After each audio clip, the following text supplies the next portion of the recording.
Just to put things in perspective about tax day, Obama has just taken $500 million from his stash and provided it to the IRS.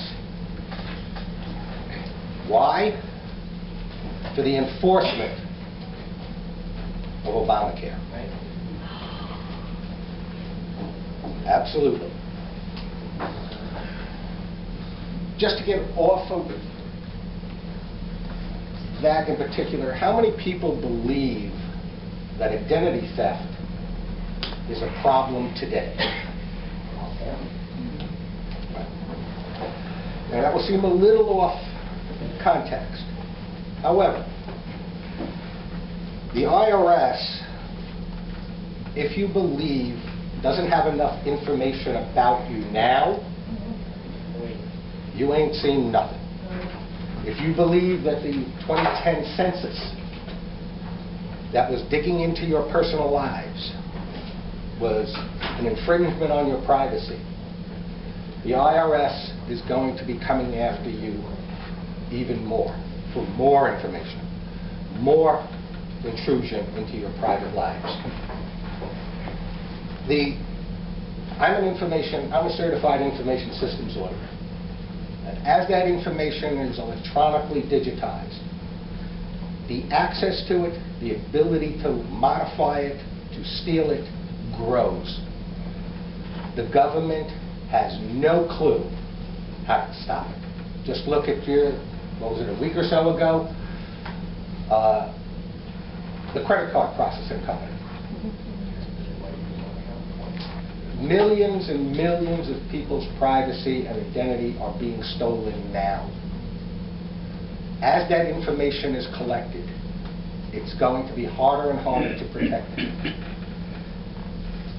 Under Obamacare, the IRS will be collecting information about your insurance, the cost of your family health insurance, whether the taxpayer's employer has provided the right programs for you, the cost of the insurance being provided, whether the taxpayer received premium tax credits, whether the taxpayer has exemption from individual responsibility.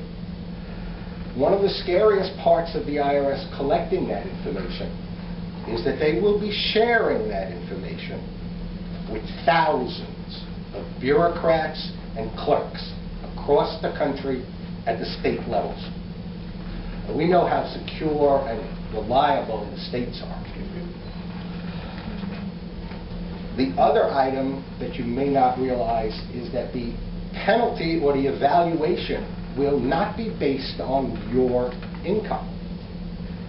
It will be based on your household's income. Household not yet defined. But what it means is one of the things that in the past has basically helped protect us was that the IRS treated a tax return as an independent entity. One tax return could be reviewed at a time. Under the new law, because of the household rule, they will now be aggregating the tax information for your household. And we'll know more about your finances. To be able to calculate the penalty, it will not be based on your net income or your taxable income.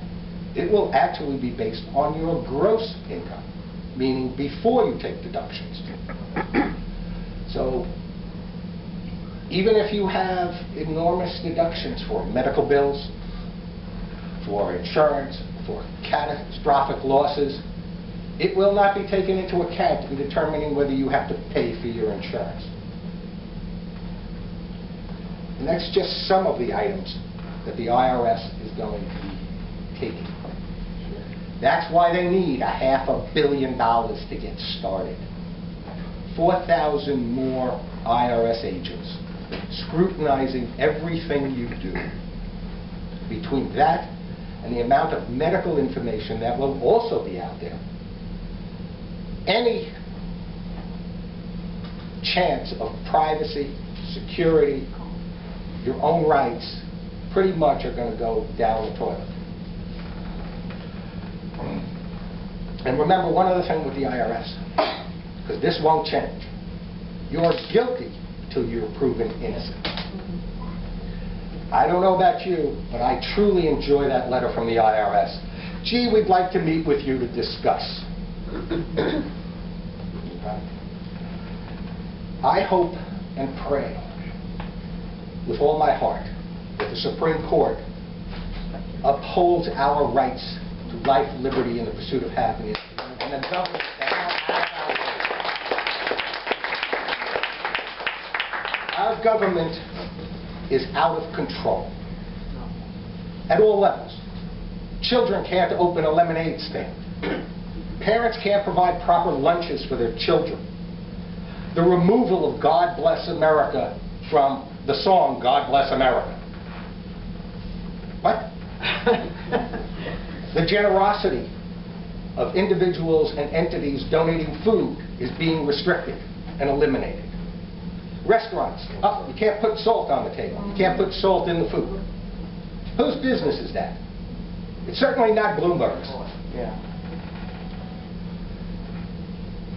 People that don't believe that if this law becomes a fact, that every element of this country, of your lives, is going to be basically destroyed, okay, are not living in the real world. Because once the government gets a foothold, they never stop pushing.